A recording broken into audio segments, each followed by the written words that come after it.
Welcome to the JAMODI podcast. We are all surrounded by amazing coaches and leaders.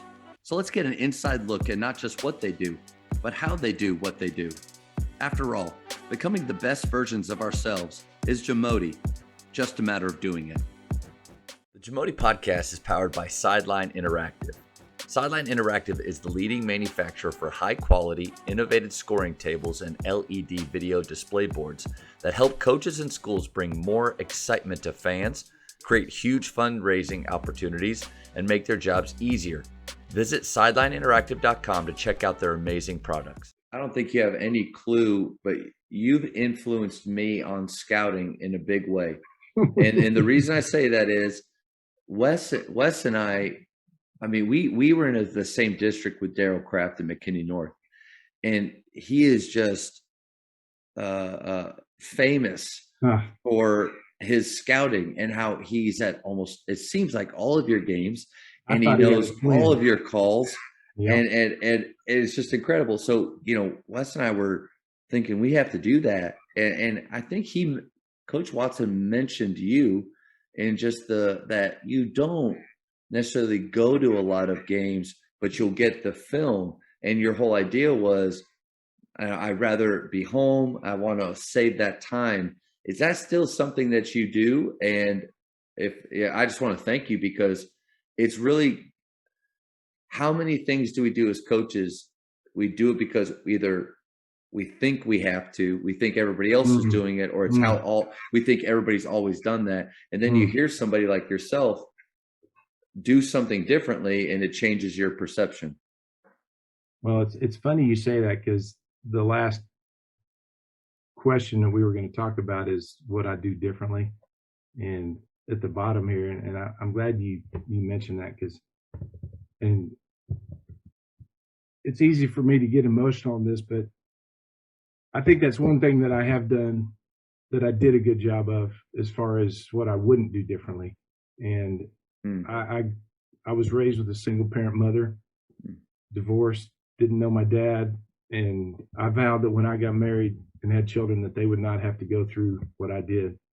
And there's a quote by, you know Andy Stanley? Yeah. He's got a book called When Work and Family Collide, and in there, one of his sentences, and it stuck with me since I read it. He said, "We're more concerned about a job thousands of people could do to neglect a job only one person can do."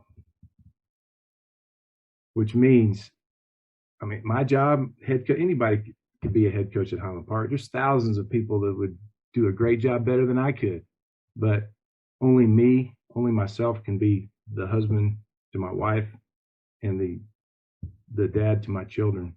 But what we end up doing is neglecting them for, again, it's not that it's not important, but I vowed when that happened. I had a sign that I drive in my garage. It's still up there, and it says, "No amount of success at work can compensate for failure in the home." And every time I drove in there, I saw that sign, and I thought. So there was times at Plano West we didn't practice on Saturdays.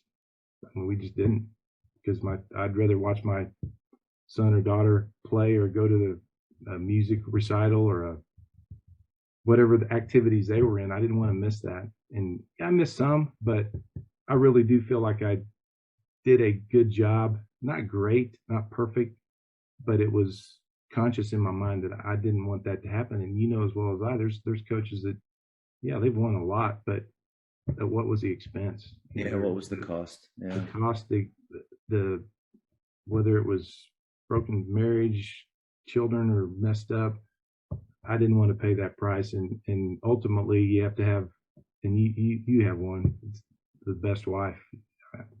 You couldn't do that without the love and support of your wife. That's right. In 32 years of marriage, my wife, Mindy, she deserves as much of the credit as not as much, maybe, well, she deserves a lot of the credit for any success I've had as a coach. She's right there. I won the marriage lottery when I married her, and I couldn't have done this without her support. There's times that 4 kids at home and I'm gone, and I don't know how she did it, but I vowed to not allow myself to experience allow my children and my wife to experience what I had to go through when I grew up. And so I'm glad you mentioned that, because I did want to mention her in that part of my life. This is what I love about doing this is it's just beyond basketball. Even though it's the kind of the realm that we're in. I mean, those are just great lessons, because you and I are about 20 years apart. There's another group that's about 20 years behind me that's just about to come out, and that's a message that they need to hear. So I really appreciate that. Well, you can do it. You can still work hard. I mean, I work hard. I put in a lot of hours, but especially now, this time of year, I get out, school's out at 3:30. I have off season eighth period. I've got freshman last period. And at 3:29, I am sprinting out of that gym. I'm getting home. I don't feel bad about leaving. Yeah. Because of all the hours and time I spent. The least I can do is come home and be with my wife. Now we're empty nesters, and just hang out with her. I cherish that time, but to me, I've earned it. I do put in the time. It's not like I'm lazy. It is something that, again, I'm not patting myself on the back, but I do feel I did a good job of that. And it's something, you said it, you great advice for young coaches. You can do it. You can work hard and still have a family and a marriage, but you have to have it a high priority. You can't be out scouting all hours of the night, and we can always work harder. I mean, we can always do more. There's more videos to watch. There's more scouting reports to fill out. At some point, it's too much. Thank you for checking out today's episode.